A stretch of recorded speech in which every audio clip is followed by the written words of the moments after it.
How's it coming along, Nate? Welcome, Ashley.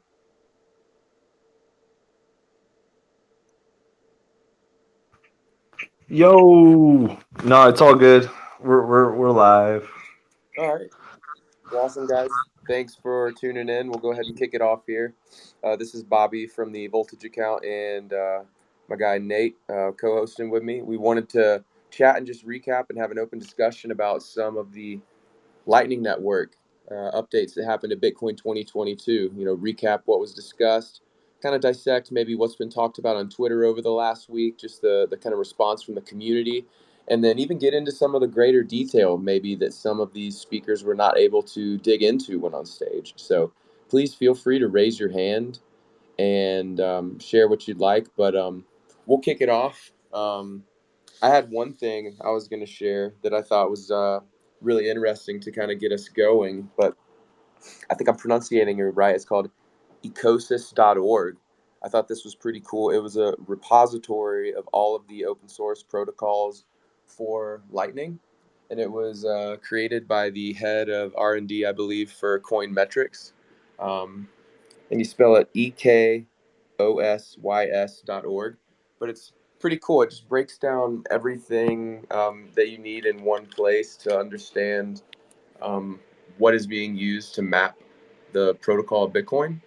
It's pretty cool. It's got like a very big kind of drawn out graph breaking down layer two, side chains, the privacy, performance usability, mining, and the smart contracts on Bitcoin. But it's pretty eye opening to see like what all is really going on in Bitcoin and specifically in the layer twos and like Lightning. So much detail is there, but I thought that was pretty cool to finally have that because I think it kind of paints a picture, especially to a lot of altcoiners who just say, nothing's going on Lightning, like or even Bitcoin. Like we saw the merge from Ethereum or whatever was delayed again sometime in the last 24 hours, which is quite hilarious as we all predicted. But it seems like we're making some great headwind on Bitcoin and the Lightning Network as a whole. But yeah, I'll open it up.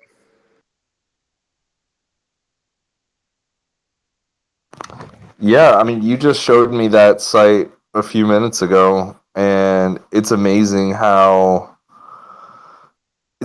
see everything being built in sort of like one page, and then be like, oh yeah, I heard of that, or I heard of that, and then you see kind of like where it fits into the whole thing, and it blows my mind because people still say that Bitcoin is boring, which I that just is incredible. There's so much going on that even someone like me who works from home, trying to like learn as much as I can, still can't keep up with everything. So it's pretty amazing, and I every day is better than the next as far as that goes. But we're building some cool stuff, and this year is shaping up to be even better than last year. Yeah, I just shared the link at the top of the space so people could take a look at it and save it. But a lot's coming along. The thing that was funny to me is it says your site title, so I volunteered to like try to update their titles, metas, and Twitter cards just so it looks a little better. But it's pretty sweet. I'd encourage everyone to take a quick look. And yeah, I see like we have a couple of folks here that might have some insights. Welcome, Hannah. Feel free to raise your hand and speak. We were just recapping some things covered in Miami about Lightning. And anyone else, I know we've had probably another, looks like 8 people join in. Feel free to raise your hand. We're just recapping some of the things that were covered in 2022. And the first one was ecosis.org, which was the one I had brought up. But Yeah, I was lucky enough to meet Hannah at trivia night or trivia afternoon in Miami last week. That was a lot of fun. Bobby, you were there just briefly though, right? Or were you there for the whole thing? yeah, I think I left at round 3. I thought that was a really cool spot too, the Yard House. Heck yeah. But I mean, I guess we could just like jump into it if you want. I mean, it's like there weren't. I don't know. Like I hope I'm not. There's just so much, right? So I hope nothing fell through my cracks. my cracks. Fell through the cracks. See, this is what happens when you're feeling weird. Regarding any announcements or anything, but I hope. Yeah, so we got the elephant in the room. Well, I don't know. I don't know. Like some people might think. So the big two ones, right, was Mahler's strike thing and Lightning Labs. Their what was it? Their Series B funding and their Taro announcement.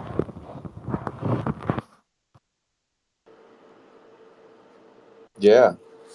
Stablecoins and assets on Bitcoin. I know we have Lucas and Hannah here. If they want to hop up, feel free to share some stuff. But that got me pretty exciting. I know it's kind of been a point of contention for some people.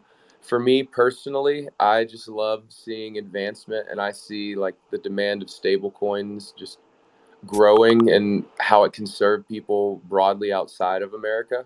Speeding up just dollar transfers and the ability for us to partake. And what I get really excited about, kind of contemplating on what could happen in the future, is within my node, if there was a way for me to just flip flop or trade back and forth between off chain, like Lightning channels and a stable coin, like to not have to do on chain transactions for that and to just flip flop maybe within my Moon wallet.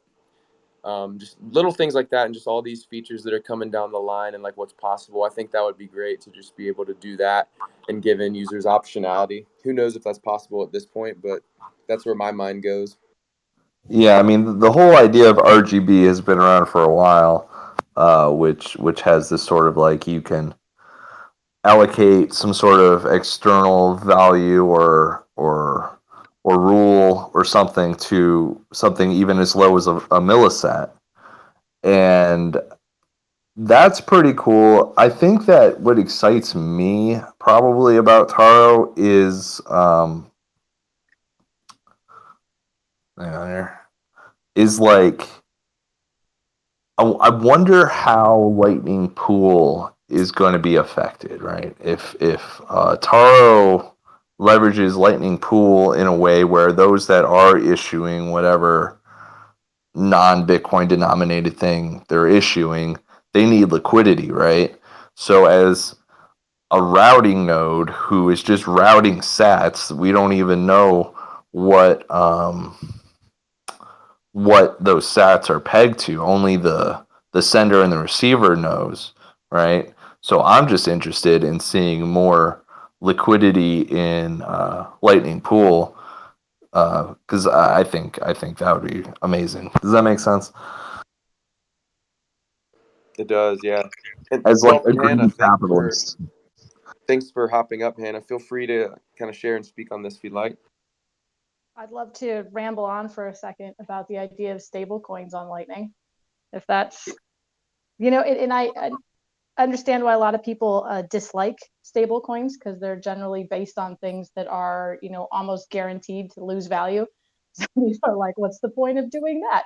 And that's fair enough. But I think volatility has been like a massive issue in Bitcoin adoption. If we're talking about like, in commerce and for merchants and this sort of stuff, volatility is a huge issue and a barrier to Bitcoin adoption because some small business can't afford just to have 10% of the revenue they took in yesterday just disappear. That doesn't work for them.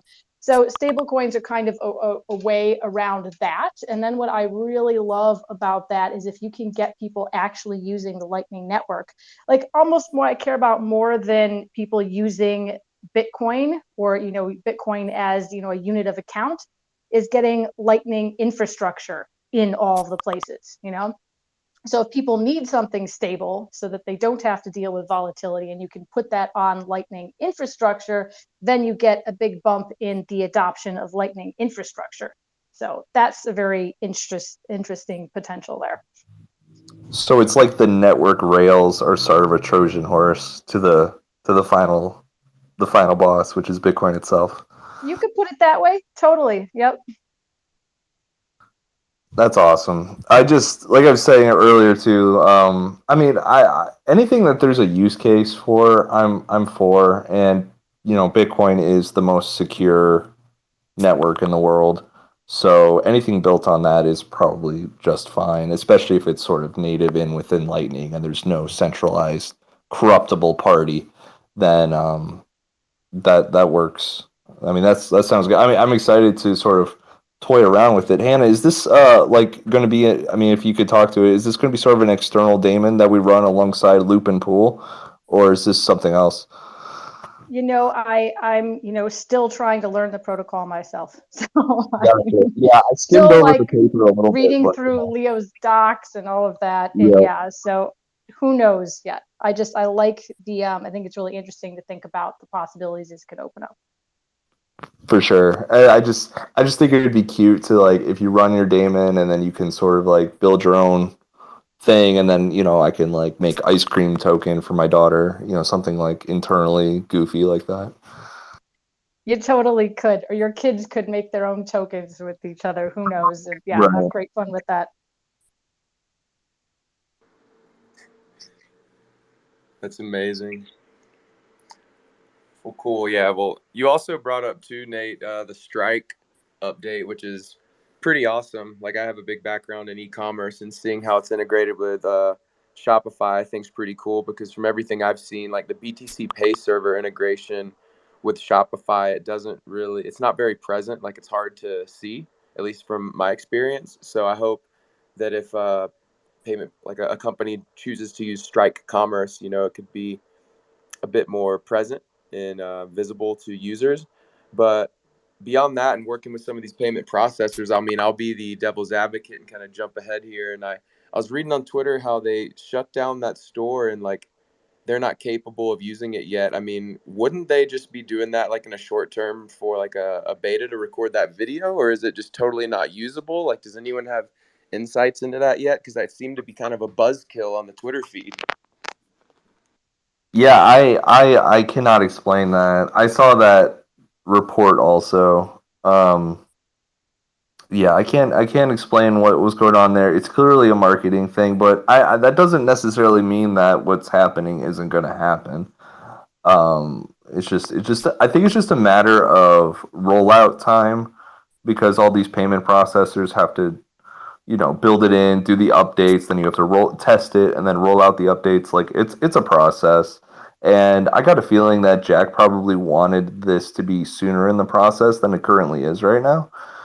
But he set the bar last year pretty high, so he wanted to probably have another crazy announcement this year. Which I mean, I think it was a good announcement. I'm not. I mean, I'm excited for the day I can whip out Zeus and pay for a bag of Skittles. I think that'd be hilarious. Yeah. Hey, welcome, Gelato. I saw you raise your hand. Yeah, I just wanted to add in. One of my friends just walked into the store. I helped him set up a Lightning wallet, and the same store Jack went to.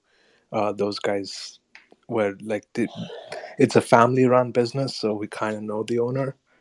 And yeah, they did not know what Bitcoin was. They said they have no idea. Jack was just wanting to shoot a commercial, so they shut the store down for him. And Jack gave them an iPad, and that's where the Strike app was installed, and they just shot the video for the conference. But in the future, uh, when they upgrade their point of sales machine and maybe install the app, the Strike app on that machine, then they could accept Lightning payments. Got it. Okay.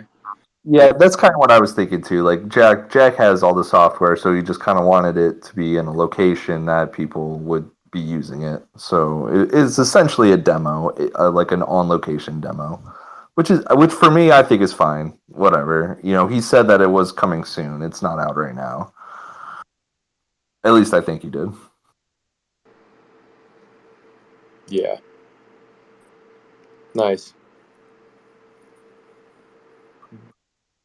Well, what was some of the big news from the open source stage? I only got to catch like one or two over there, but were there any like major takeaways on the open source stage you could share? There wasn't like I can't really think of any news off the top of my head. It was really more just debates, discussions, and education for the most part, which is really cool. But there's talk about Lightning liquidity, and there's Bitcoin protocol stuff, all the stuff that you would expect from a very technical stage, But there wouldn't be any announcements or anything on there. I enjoyed the open source stage a lot, though. I was there as much as I could be. Matt Odell did a great job organizing that whole thing. Yeah. And anyone listening, we've had a lot more people hop in. This is a little open forum. Feel free to raise your hand. We'll pull you up, and you can chat a little bit. We'll keep adding people to the stage, but share some of your best Lightning takeaways from 2020 or from 2022. Even if it was a one-on-one conversation with someone, maybe it wasn't covered, but there was something kind of, breaking, maybe new products that you learned about from like a pleb or like a fellow builder. But Bob, what's up, man? Welcome up. I was going to kind of touch on the last point that you were talking about, like things from the open source stage. I was in the mempool. I don't know. Gloria was there. Merch was there, and I forget who else was on that panel. But Gloria brought up something that was, I guess, I had never thought of was a good point, which was with regards to the fees that you set when you open a Lightning channel that you're setting if you're going to do a unilateral close. I don't think that's something most people like go in and set manually. They just kind of use whatever the default value is. And as a consequence of that, in a high fee market, if those, like a really high fee market could be above what the default was set to. So in the case where you're trying to close out a channel, you might not get picked up by a miner because that default fee that you set when you created the channel is too low. So, and she was very clear to be like, this really isn't a problem, but it's something to think about. And then I got to speak with Christian Decker at the trivia that you mentioned, Nate. And I asked him, I was like, well, what is that default? And how did you come up with that number? And he actually corrected it on Twitter from what he had told me at the bar that day, which was, I think he had told me it was 5 times whatever 14 blocks out is estimated to be. So like it's set pretty high. And then he pointed me to the code, which I really should have pulled up in front of me now, but there were like 4 different values that you could use. But moral of the story, at least in core Lightning, that default value is pretty high, and it's not really something you have to worry about. But anyway, this was like a quote unquote attack vector, I guess, that you might want to consider, especially in a high fee market if you're going to be opening channels. Yeah, if someone wanted to try to do that sort of attack, the best, and I guess I'm giving attack ideas to people, but that's fine. Sorry. What they would probably do is open up small channels to as many nodes as possible in hopes that they could trigger whatever attack on as many nodes as possible by closing those channels down and everything in the high fee market, which could happen. So that's why I'm really skeptical of low channel sizes. I mean, that's not why; it's one of the reasons why. Yeah, I just pulled up the code. It looks like there are 4 values. One's called conservative. It's set to, the way I'm interpreting this is 2 times, or I'm sorry, I guess what would be 2 blocks worth of estimate time. And I think they said it uses like Bitcoin Core's fee estimation tool. So I'm not sure if this 2 is 2 times something or 2 blocks, but I think it's blocks. One is 2, one is 6, one is 12, and one is 100, which they call economical. So I don't think it's really too much to worry about because it's not just like, oh, they hard coded the value. It is using fee estimation, but it's just choosing different block numbers for you. No, if the average fee rate was higher than that for an extended period of time, what's the worst case scenario that attack could do to a node? Could it take funds from the whole node, or take funds just from that channel, or do you know what would happen exactly in that case? Well, my interpretation would be, right, if you're trying to do a penalty transaction because the other node is trying to cheat you, you would not be able to publish state on chain quickly enough because like your transaction wouldn't get through, right? You would not, that value is preset when you open the channel. And now if a year into the future, it's a high fee rate market, I want to execute this this unilateral close, I'm not going to get picked up by a miner right away. So in that sense, I guess you are at some sort of risk there.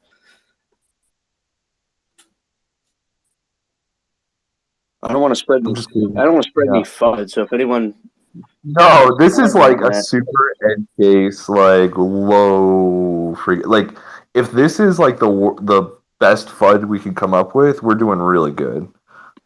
Is how I'm thinking about it. Yeah. Anyway, I was just wanted to highlight something that had never occurred to me that I learned on the open source stage. Very cool.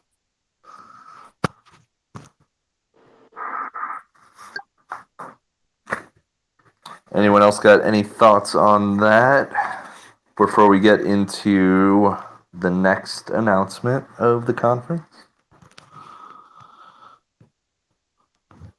All right, Bob, I'm happy you're here because let's talk about voltage a little bit. We had an announcement. Our CEO, Graham, talked on the enterprise stage for 10 minutes, and we got to announce what we've been working on and what you've been working on for better part of a year, right? Yeah, it's basically since actually the last Miami conference, like 10 months or so. Right. And it's called Surge. And I don't know, man, since you're building it, can you give us like a quick overview of what Surge does? Yeah, and actually, to like give further reading material later on this, the talk I gave at Adopting Bitcoin in El Salvador is actually a nice teaser to exactly everything Surge can help you do. Long story short, that talk was all about what can we do to look at our node to make better decisions. And I also compared like being a good node operator to kind of running it like a business. And with any modern business, they're all using, these big data analytic tools to help make them make better decisions. Once you have a data set, you can make good decisions, you get insights, and that makes you more profitable or benefits your customer in some way or helps your bottom line. And in the Lightning space, there really weren't any great tools. I don't want to say there weren't any tools because we do have tools like ThunderHub and Ride the Lightning, CL Boz. There are good tools out there. But what we did with Surge is kind of, well, the way I think we kind of took this to the next level. It's almost kind of like a Datadog on steroids a little bit.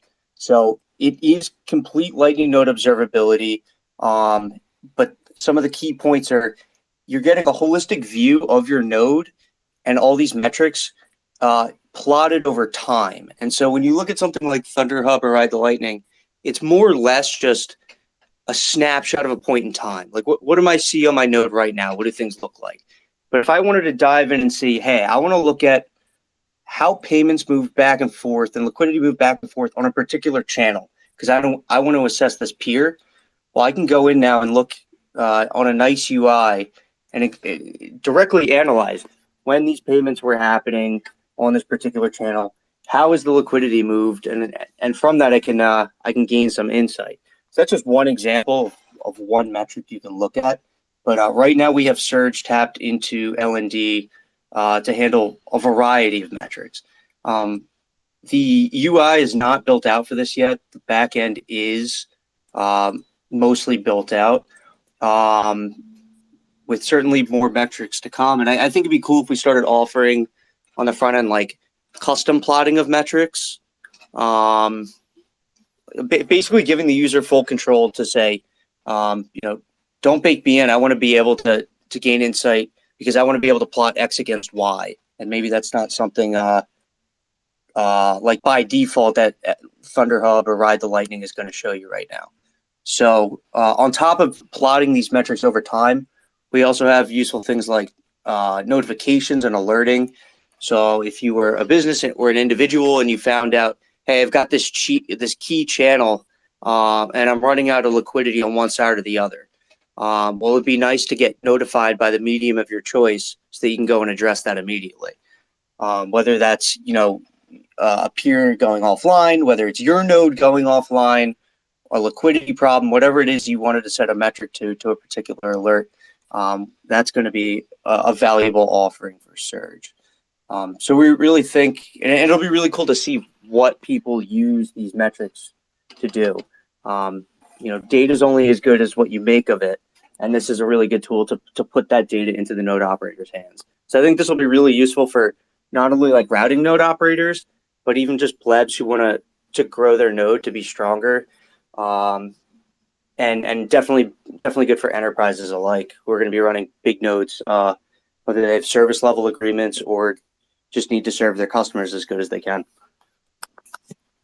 Awesome, dude. That's a nice overview.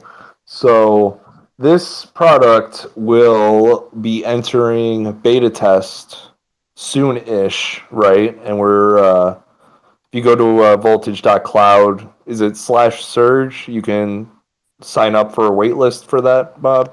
Correct. It is voltage.cloud/surge, if I'm not mistaken. SURGE.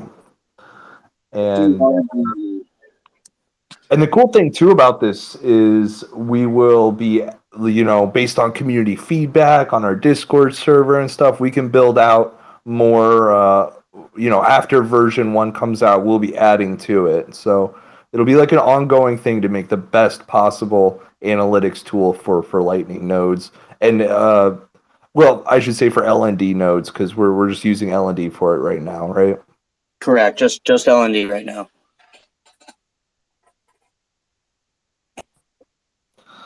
Sounds good to me. I'm pretty excited about that myself. I'm excited to be like you said, see the way my channels flow, see, if I have a channel that's heavy on the outbound and it gets routed down to say, 20% of outbound remaining, meaning it's 80% on the inbound side, then that I want to know that before it drains all the way so I can rebalance more liquidity into it or whatever, because that is a good way to generate fee income, for example. Right. And like another little nice piece is we'll do kind of like a daily report if you want to opt into that. So if you were running a Lightning node on behalf of your business and you didn't want to actively monitor everything about your node at all hours of the day, but you just wanted basically a summary reported of things that maybe you get in your inbox once a day. That can be aggregated with this service as well. Nice.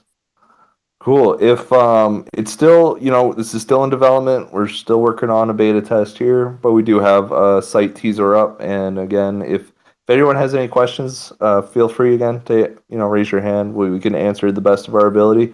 But I'll just say the second announcement we had at Voltage was basically sort of a teaser of the future of Voltage, and part of that involves we are looking at a way to provide nodes that have the same power of an. Oh, hold on, we got to request it. I'm just gonna rewind. I'll get back to that. My phone is very slow for some reason on Twitter Spaces. Maybe that's normal. Ben, what's up, man? We got another Ben. No opinion on the Bens. Yeah, hi there.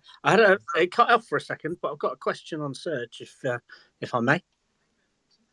Go ahead.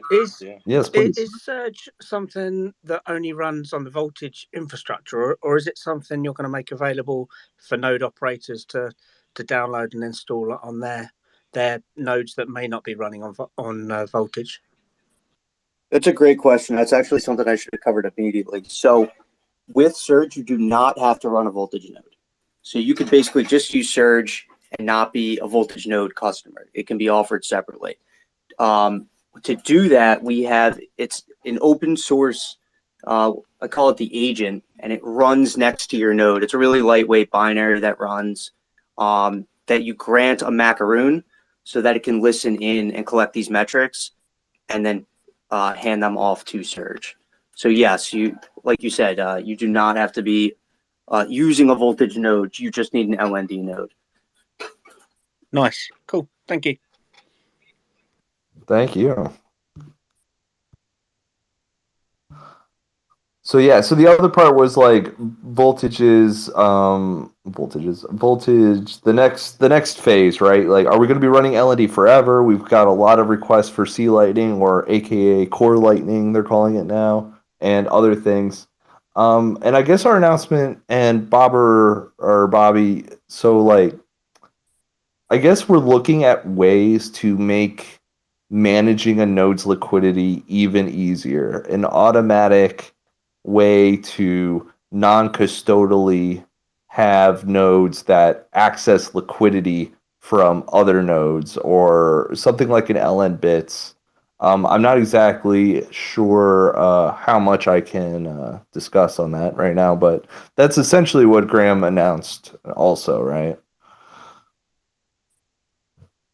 Yeah, it's basically going to be like a full suite of products and services, like a next gen platform that makes it Lightning as a service. So anything and everything you need to build a scalable infrastructure, whether it be APIs, developer tools, and things like that, just so it reduces maintenance and makes it incredibly simple.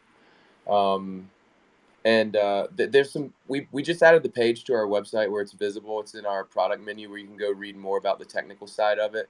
But there's just going to be a ton of those things, as well as enhanced insights and a lot of additional logs and data and developer modules, things like that. But yeah, there's a lot to be developed and a lot that's still getting fleshed out. Surge is coming out beforehand, but we have a wait list for that too, and I'm sure we could talk about that a bit more on the technical side whenever some of the guys that are that are here. Yeah, for sure. It was definitely just a teaser for now, but we're definitely going to release more info as the year goes on. Yeah, okay. So the next thing I have written down to talk about is Lightning on exchanges, right? We got Kraken and a few other legacy sort of Bitcoin slash slash whatever, right? Like Kraken and BitPay and whatever, suddenly jumping on the Lightning bandwagon. Even though I know at Kraken, Pierre's been over there working on it for ages. But what do you think this is sort of telling the overall Lightning world now that these centralized exchanges are starting to see the benefit of Lightning? And anyone can jump in on that. I'm just kind of curious if this is good, bad, indifferent. I think it's good. The only problem will be that you cannot do high volume transactions. I mean, if you want to send $100, $200, even maybe $1,000, you'll be fine over Lightning. But if you want to send like $500,000, that I don't recommend anybody doing that over Lightning to begin with. But there'll be certain people that would try to do certain volumes, and they would not have that much success, I guess. But I'm not quite sure how it will play out. Yeah, that makes sense. I think for like the average maybe DCA person that's maybe buying a few $100s a week or something, withdrawing on Lightning might make sense. I do want to say, though, that if you withdraw from a KYC entity to your own Lightning node, you are doxing your node by sending them an invoice. So if you don't want them to tie your real name to your node, please do not do that. But if you want them if you want to withdraw on some phone wallet or something that will not, share with anyone your node pub key, then I think it's pretty neat, because it sort of bypasses the whole on-chain footprint also, which is also pretty cool. I can remember back in 2017, 2018, people used to use coins that had faster block times to transfer between one exchange to another. I think people are going to be doing that with Lightning. Even if it's a huge amount, they might not put it on their own phone wallet or their own node. It will be exchange to exchange transfers because they just want to gamble on something. That's a good point. Yeah, that's true. So because on chain, a lot of you'd have to wait for the exchange to do their however frequently they do their batch withdrawals to everybody. That takes a lot of time, but Lightning, you don't have to worry about that because each payment is its own separate thing. So very, very interesting. I can imagine all of these exchanges will probably be opening up gigantic unannounced channels with each other to facilitate that. Pierre Richard was just on Kevin Rooks' YouTube channel and podcast. I was listening to it on the flight home, but I was so tired after the conference. But he was digging into a lot of the details and nitty gritty of exchanges using Lightning nodes and providing Lightning deposits and withdrawals. And it was a really good conversation. I'm going to go listen through again. That's good to know. I did not know that. I will probably listen to that later. Very cool. I was very impressed with River doing Lightning early. Like they had their Lightning set up, basically when they came out, as long as I know, which was a couple years ago. So that was pretty cool. Nate, one thing I remembered. I forget most of the podcast, but I remembered Kevin was saying, what's kind of the hot take you have, or the risky thing, the hot take of Lightning. And Pierre said like shared channels where multiple people take part in a channel, and you can kind of enter and exit the channel at any time. Therefore, they stay open long term. The technical side of that, I don't know a ton of, but I'd love to hear if someone could talk about like the pros or the cons of that can speak to the technical side of a channel having, multiple people taking part in it, or multiple nodes. I mean, I've never even heard of that, but like my brain is automatically going to some sort of Taproot Covenant type thing, but I have no idea. That sounds kind of cool though, from a privacy standpoint and from a practicality standpoint. Yeah, so if no one raises their hand to dive into that, we can hop from that maybe to back on track or a different topic. Dude, like the pace of innovation like that though is just incredible. I can't get over how amazing that is. Just the fact that someone brought that up, like Pierre brought that up. Like I just imagine people trying to, like normal people trying to understand what's happening, and we're just going a mile a minute.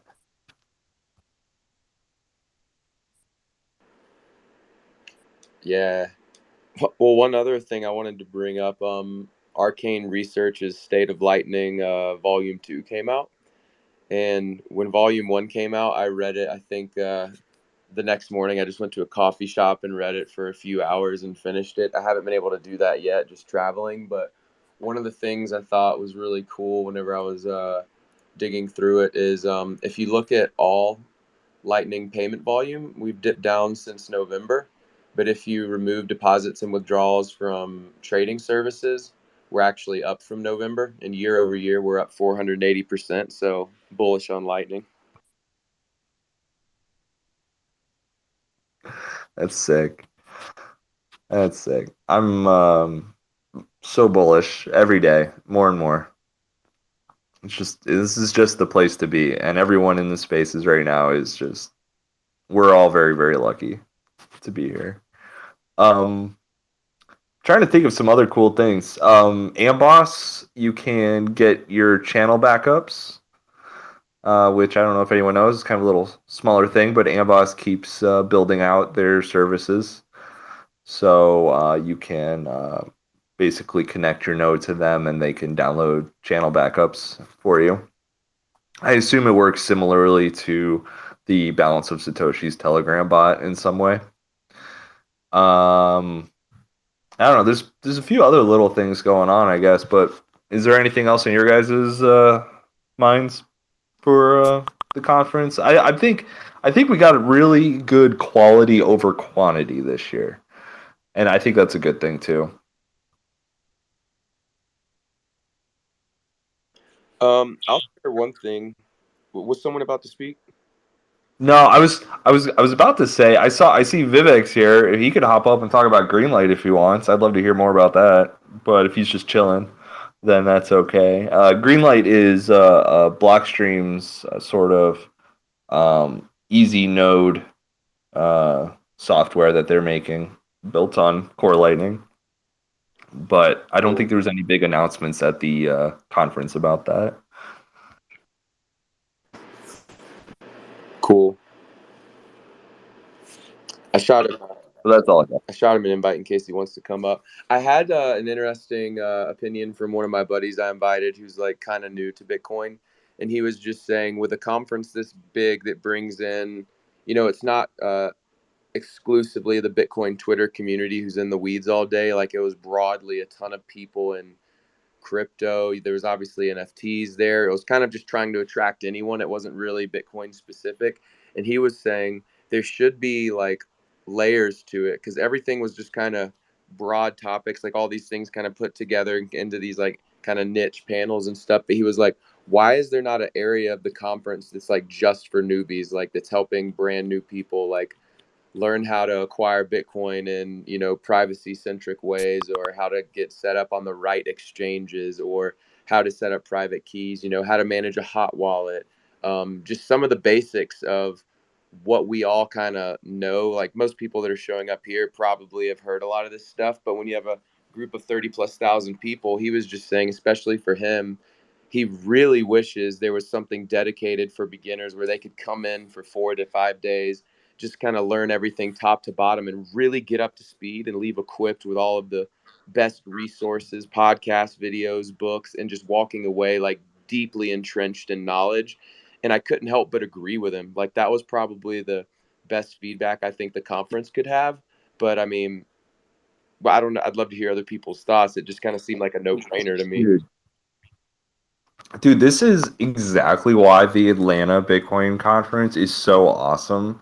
Like their different areas are categorized in that way, right? There was a beginner area at the Atlanta Bitcoin conference, and then there was also a technical bit devs area, right? And like right next to it. So you can like wander in one and wander in the other, right? And they had an awesome, they called them villages, right? So they had the beginner village and the bit devs village and the Lightning Village and whatever. And I totally agree. Like the way the Miami conference was, it's like it didn't even make sense. Like nothing was categorized at all in any way whatsoever. It was just it seemed so random and weird in a lot of ways. And that's exactly what I thought too. Like as a Bitcoiner, like I know what the Bitcoin companies are, but I have to like wander around to find them. So but yeah, I think a beginner sort of area would have been awesome, and other categories too. I think the only category they had was like the mining stage, right? Yeah, well, I mean, mining, open source. I mean, they had the stages. I guess I'm talking about the exhibition hall specifically. Okay.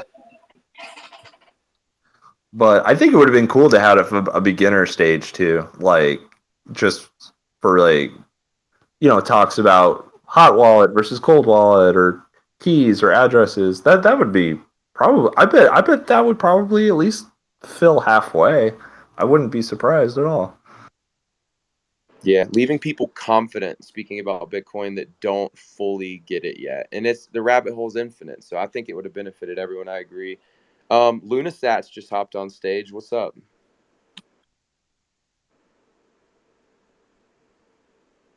Oh, hey. Thank you. This is all really, really awesome.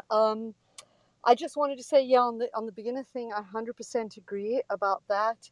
And there's an awesome new book. I don't know if any of you saw it at the conference called The Simplest Bitcoin Book Ever Written. And it's pretty much, seems it's fully aimed at beginners, and it's just laid out in such a way that all the information that we all at this point sort of take for granted and have soaked in over all this time, it's just laid out really clear and simple with like bullet points and big text and everything. And there's an amazing resource section at the back with all the further reading and podcasts to kind of like sort out the signal from the noise, you could say. So I just wanted to let everyone know that that's there, and there's an email. I'm about to tweet it out so that people can go and order it if you want. Like I don't think there isn't a website yet, or it's going to be put up soon, but there's an email, and I'll put some pictures of the table of contents. So hopefully next year Who that beginner stage can be there. But in the meantime, this book really fills a kind of a niche, I think. who was the author? Kisa Luna.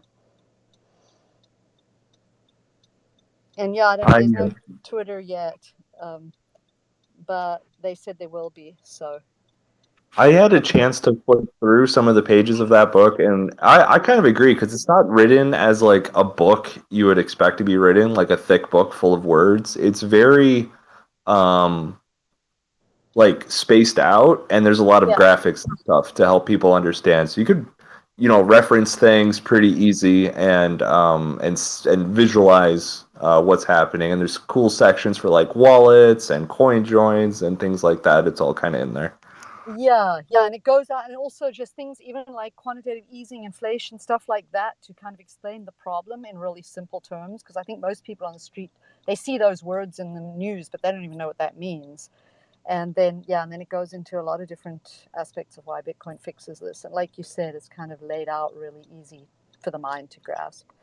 So yeah, till we get the simple stage the beginner stage next year, hopefully that book, should be able to help a lot of people. So cool. I'll tweet it out right That's now. good. And then if one of you guys want to grab it for the nest, because I don't know how to put anything in the nest, then you can do that. Thanks. And I can step down. I'm going to keep listening. I appreciate everything that's been said. Thank you. Thanks for sharing. Sure.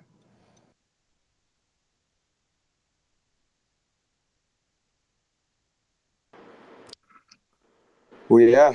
If Yeah. there's anything else, please feel free to raise your hands or speak up. But otherwise, guys, I think Bitcoin 2022 is a success. I don't know about everyone else, but I walked on average about 8.2 miles a day. I saw P from Bitcoin Magazine walked about 11 a day, but he works for the company. But I know we all got a good workout, and there's a ton of good stuff. Like Nate said, there was definitely more quality than quantity. But there's a lot of stuff happening on Bitcoin and Lightning, and yeah, share whatever feedback you have with the conference. Those guys are dedicated to making it better, and stay tuned for us on Twitter. We're going to be doing these spaces. On Wednesdays, we'll announce them at least a day or two in advance. But we appreciate everyone tuning in. Any final words, Nate, or anything you want to share? I mean, yeah. So, I mean, maybe not lightning specific, but and anyone can jump in about like what got you sort of excited or like interested. I think the upstream data's mining box is really really cool. It's a little bit pricey, but the way that you open the lid and it's super loud, and as soon as the lid shuts, it's super quiet. You put it outside when it's hot out and pull it inside when it's cold out. Heat your house. Awesome. The new Start 9 Embassy is going to be an actual computer, which is really cool. So they're doing pre-orders on that. So anyone that wants to do sovereign computers can check out the Start 9 Embassy that's coming out later this year, the non-Raspberry Pi version. I mean, the Raspberry Pi is a computer, but like an actual like beefy computer. It's small still, but it has the power of a regular computer. And then the Tonto Dojo was also really really cool, I thought, which is a back end node for the Samurai stack.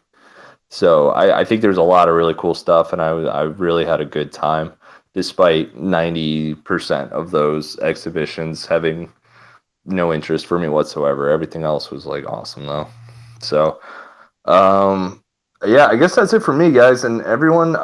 Keep an eye on Voltage. We're gonna be yeah, go ahead, July. I actually had a question for Bob regarding the fee issue that we were discussing earlier. If there is someone who has set a low fee, maybe replaced by fee, and you bump up the fee that way, could work, but I'm not quite sure how technically, if possible, it is. Well, if you're opening a Lightning channel with someone, and like in the event of a penalty transaction, right? You don't want, and I think this is what they actually brought up during the discussion, which was like, I think in theory you could do an RBF, but why would you agree ahead of time to do an RBF Because if it's a penalty transaction, it's basically like, I don't trust you, so I don't want you to be able to use an RBF. I think that was factored in there. Like, you would deliberately not do an RBF because you have to kind of treat them as an adversary, even though they're your peer. Does that make any sense? Yeah, it does. I could be completely wrong there. So everyone take that one with a grain of salt. But I remember there being. I remember it when you guys can go on the YouTube and watch it, the open source stage and that mempool talk. They did quickly laugh at like, no, you wouldn't use RBF there because it could just keep bumping the fee. I don't know. I'm lost. I'm just gonna say I don't know.